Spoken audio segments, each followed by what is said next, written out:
O CREFITO 4 exibe a websérie Memória Viva em comemoração dos 50 anos de regulamentação da fisioterapia e da terapia ocupacional no Brasil. O documentário resgata a história e o fazer das duas profissões que hoje são referências internacionais na área de saúde. Os bastidores deste cinquentenário serão contados pelos pioneiros das profissões, que ajudaram a construir a trajetória da fisioterapia no país. No primeiro episódio, falaremos sobre os primórdios da fisioterapia no mundo e no Brasil, a origem dos primeiros cursos no país e os bastidores do processo que culminou na regulamentação do Decreto-Lei 938 de 1969, motivo pelo qual comemoramos em 2019 o cinquentenário da profissão.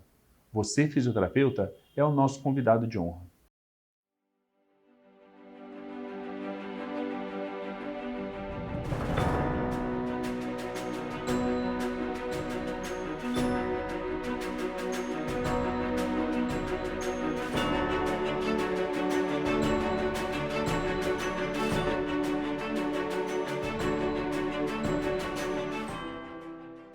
Bem, eu acho que é uma oportunidade da gente resgatar o surgimento, o senhor que estudou, tem artigos publicados nessa área, de como que surge essa preocupação com o fazer da capacidade física. O século XIX se caracterizou por um avanço científico tecnológico de tal forma que se imaginava o século XX como um século da paz, um século onde a humanidade ia desfrutar o melhor que até então se podia estar experimentando. O conflito de 14, que envolveu as principais potências europeias, ele acabou tendo um recrutamento até voluntário, uma disposição de conflito, de luta, onde você tirou muitas pessoas da vida social para a luta que se imaginava fosse rápida, acabou se transformando numa luta sangrenta, prolongada e que deixou enorme número de vítimas e de sequelas. O Estado alemão, francês, Rússia, Estados Unidos, os países desenvolvidos mais avançados e que estavam nessa guerra, tiveram a preocupação de que aqueles que você tirou da sala de aula, da direção de ônibus escolar, que você tirou dos cargos que ocupavam na sociedade, pudessem voltar, os sobreviventes, o melhor possível. Então, esses países passaram a criar políticas de recuperação que iam além do que se tinha até então. E esse esforço gerou a possibilidade de se criarem novas técnicas e novas profissões. Nós levamos vocês à luta, nós ajudamos vocês a se traumatizarem, vamos gastar o nosso dinheiro em hospitais com muito mais condições do que os hospitais antigos, com ambulatórios muito melhores, e médicos passaram a, junto com outros profissionais que não eram de nível superior, a desenvolver técnicas, movimentos. De repente, você, quando chega a Segunda Guerra Mundial, já existe uma certa estrutura naqueles países iniciais. Já existem, inclusive, profissões regulamentadas em vários desses países. No Brasil, a gente poderia colocar que chega esta atividade de fisioterapia ainda não como uma profissão regulamentada, mas como algo que alguns médicos começaram a fazer na década de 30, seria isso? Mas eram iniciativas isoladas, eram mais ligados a alguns médicos estudiosos, ligados a algumas cadeiras da Faculdade de Medicina, que tinham uso por contato com o pessoal da Europa e Estados Unidos e traziam para cá coisas para um número pequeno de pessoas. O que, de fato, como o Brasil não entrou com um grande número de contingentes na Primeira Guerra Mundial, a participação foi pequena e foi mais em apoio. Na Segunda, ainda assim, não teve um grande número de lesados e vitimados, não houve no Brasil por consequência da guerra. No entanto, a poliomielite levou a uma disseminação de incapacitados e havia núcleos em Belo Horizonte, São Paulo e Rio de Janeiro, desenvolvidos com já escolas de medicina e inícios de cursos que eles seriam no futuro chamados cursos de fisioterapia. E quando chegam os chamados ventiladores, os pulmões de aço, sim, que conseguem fazer com que as vítimas de pólio não morressem, e aí começou-se a direcionar em Belo Horizonte, São Paulo e Rio, os núcleos que iriam gerar as futuras escolas e os futuros profissionais. A gente consegue precisar qual foi o primeiro curso de graduação que surgiu no Brasil? O primeiro curso técnico, oficialmente, acaba sendo em São Paulo, de 51, no HC, né, que era o operador de fisioterapia. Aqui em Belo Horizonte, a Carminha, que a gente chama de Carminha, fez uma dissertação onde ela fala que no Arapiara já existia práticas, né, nesse sentido. A década de 40, né, foi assim um marco, né, para o início da fisioterapia, né, em Minas, porque Minas era considerado um lugar muito bom para tratamento em termas, né? Então tinham muitas estações, né, de águas e as pessoas buscavam muito esses locais para se beneficiarem, né, de um processo mais ligado à saúde, né?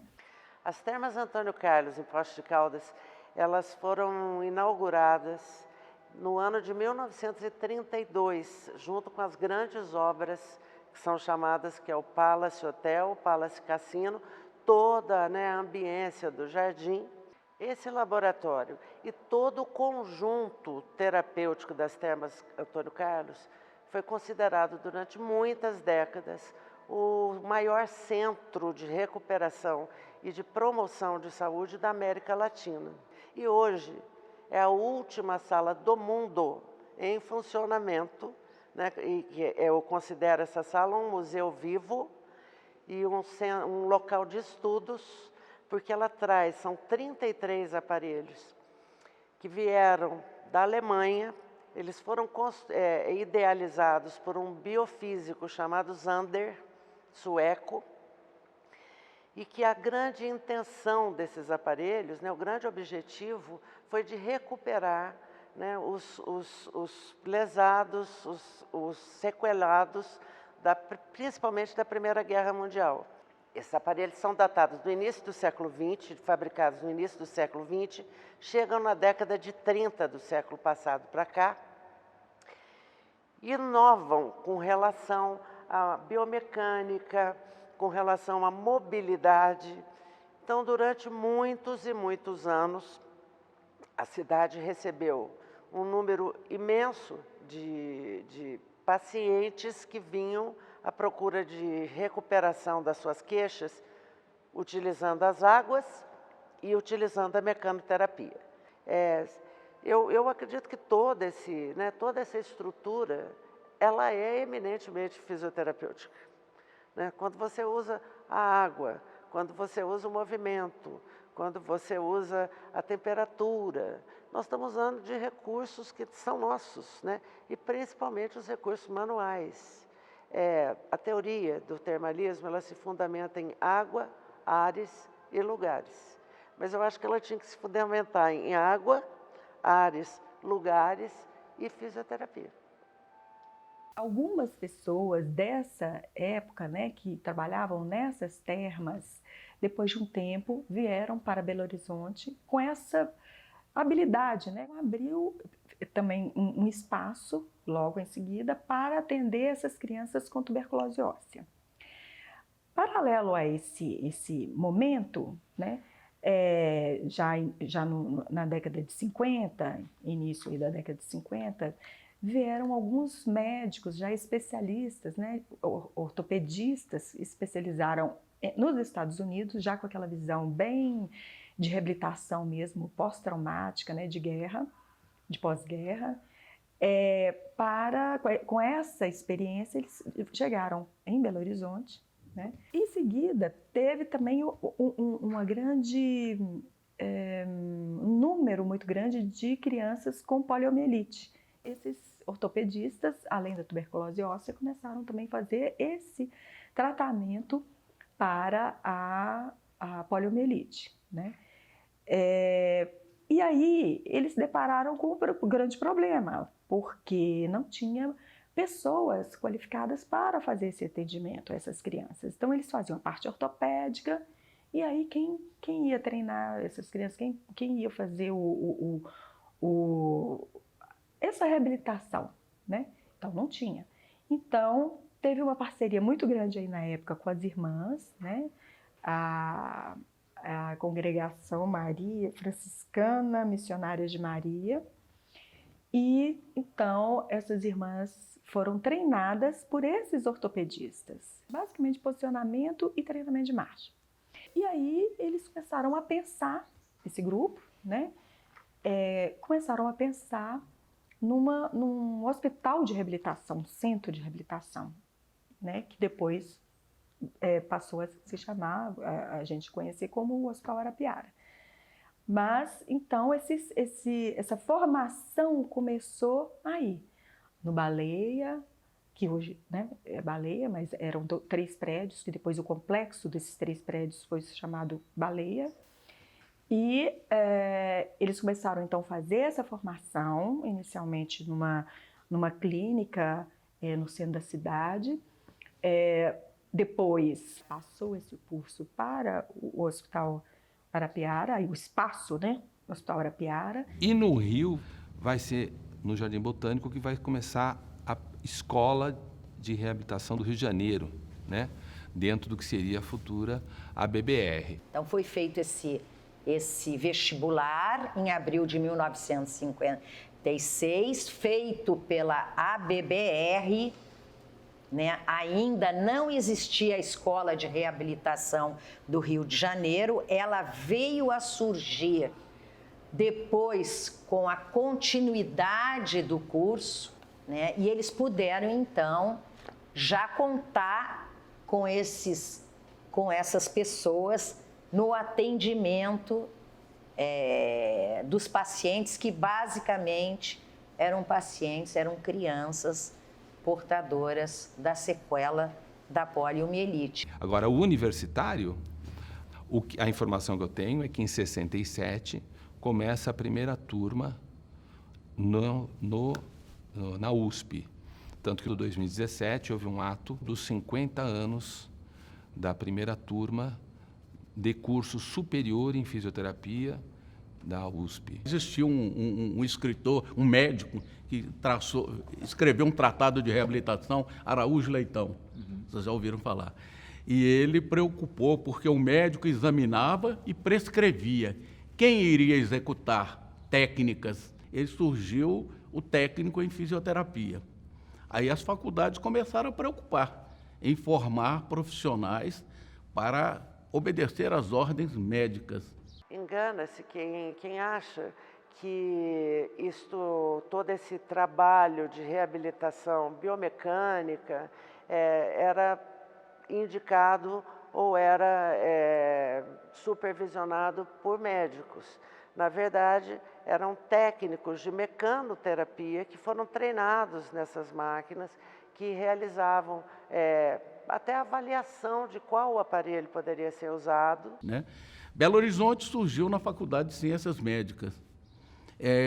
A primeira turma não é oficial, ela formou dentro de um hospital famoso aqui, chama Hospital Arapiara. Aí a faculdade já criou um currículo, já formou uma equipe de professores para lecionar nesse curso. 99% eram médicos, então nós recebíamos conhecimentos médicos. O nosso currículo dessa primeira turma, nós tínhamos aulas bem interessantes, mas não tinha ainda uma formação do currículo. Então, nós tínhamos aulas da mesma formação da base da medicina. Nenhum colega meu quis entrar para a Faculdade de Ciências Médicas para fazer medicina. A Faculdade de Ciências Médicas, então, designou um médico, não havia quem designar, fosse professor da faculdade, para ser o coordenador do curso de fisioterapia e terapia ocupacional técnico e criar o currículo. Como não tinha em quem se espelhar, o que eu tive que fazer foi, em cima dos próprios joelhos, com uma prancha, com a ajuda de Marília Viotti Cury, que era uma super secretária, nós criamos um curso imitando o currículo do curso de medicina, com a porção de áreas que hoje a gente sabe que não teria interesse para a fisioterapia, terapia ocupacional, apenas diminuindo as cargas horárias. Isso se deu em conta, Adelano, em relação ao decreto, o impacto do Decreto-Lei 938, ou seja, a Faculdade de Ciências Médicas, ela mesma não sabia exatamente o que seria fisioterapia, um currículo apropriado. Quando chega o Decreto-Lei, é que vai existir uma modificação curricular, entendendo fisioterapia como curso superior, portanto, teria que ter acesso àquela informação de ciências médicas, ciências básicas de saúde. A grande dificuldade que a gente tinha era que a maioria dos profissionais não sabiam o que era fisioterapia. E às vezes me convidavam, como presidente da ABF, me convidavam para fazer palestra, para explicar para a sociedade o que era a fisioterapia. E aí eu percebi que a sociedade sabia mais do que nós. E que os médicos sempre acreditaram na fisioterapia, não acreditavam no fisioterapeuta. O primeiro curso já chamava de fisioterapeuta, porque nós tivemos ao longo dessa história, antes da regulamentação, uma certa dúvida sobre como que chamaria esse profissional. Ele passou por alguns outros nomes, né? A Sônia Guzman tinha um contato significativo com a World Confederation, que a sede era na Inglaterra. E havia um movimento no mundo inteiro com relação, quem somos nós? O que nós vamos fazer? Quem que vai fazer isso? Nada melhor do que ser feito de uma forma normativa pela World Confederation, aonde as instituições nacionais de cada país procurariam seguir para a gente ter uma uniformidade no mundo inteiro. E foram sugeridos alguns nomes, né? Terapeuta físico, cinesiólogo, fisioterapeuta, fisioterapista, a própria fisiatria foi pensado. Então, a World Confederation, ela estabelece um conceito sobre o que é fisioterapia e, a partir disso, criamos uma definição e que recursos poderiam ser utilizados. E, numa reunião com as outras regionais, a brasileira com outras regionais, ficou escolhido o termo fisioterapeuta. Inclusive, se pensava no uniforme, que uniforme nós iríamos utilizar, se era branco, se era só jaleco, se era uma outra cor. Então, houve várias sugestões.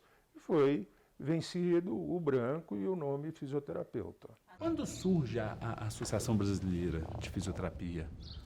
Existiam associações no Rio, São Paulo e Belo Horizonte.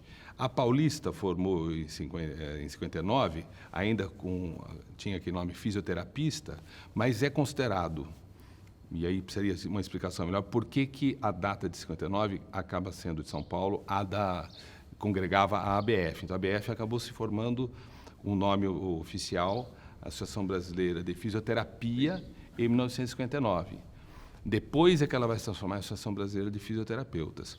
Quando chega na época dele, apesar de existirem outros nomes que se recolhiam por aí, o fisioterapeuta já era considerado aquele que teria a fisioterapia, mas não a privatividade. E a privatividade vem com o Decreto 938. Vem com o Decreto-Lei 938. A gente acompanhou assim, alguns projetos de lei que não caminharam, né? não tiveram uma repercussão, não viraram lei antes do próprio Decreto-Lei. Né? Em 67, 66, de 66 a 68, alguns deputados, como o deputado Gastone Reed, o deputado Nelson Carneiro, chegou a apresentar projetos e assim, às vezes com alguns teores, né, um pouco diferentes. Depois veio um anteprojeto do ministro, né, Leonel Miranda, propondo técnico de fisioterapia, né? E aí, em 68, a gente teve o ato institucional número 5, que fecha o Congresso, e aí vem a junta militar. Em 58, o Brasil foi campeão da Copa do Mundo na Suécia, né? Sim. E em 62 seria no Chile. E o Brasil já entraria em campo como o campeão de 58. De uma certa forma, precisaria ser mais profissional aquela equipe. Incrivelmente, se reconhece a profissão de massagista, como se fosse assim, para chegar na Copa do Mundo com bons massagistas reconhecidos.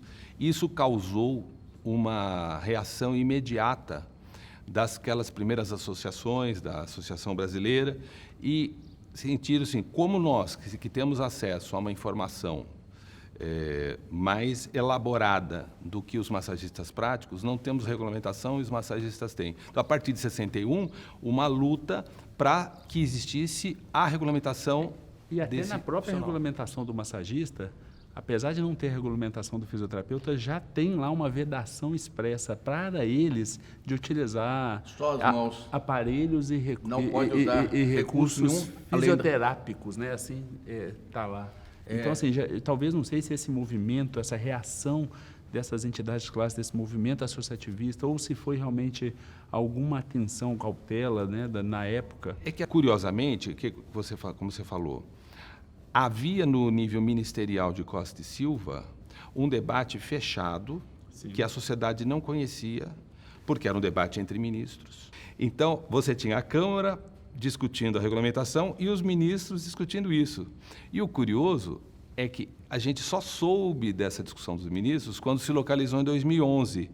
Até então, o que era público, os arquivos, até então o público só sabia das movimentações porque você só acessar o site do Congresso e você pega esses... Você esteve na Comissão de Memória do Conselho Federal e que você acessou esses documentos. Inclusive, assim, eu, na época da minha graduação, acho que nós ventilamos muito, já ouvi o senhor falar que, inclusive, assim, o que acelerou o processo de regulamentação havia sido o acidente vascular do Costa e Silva, né?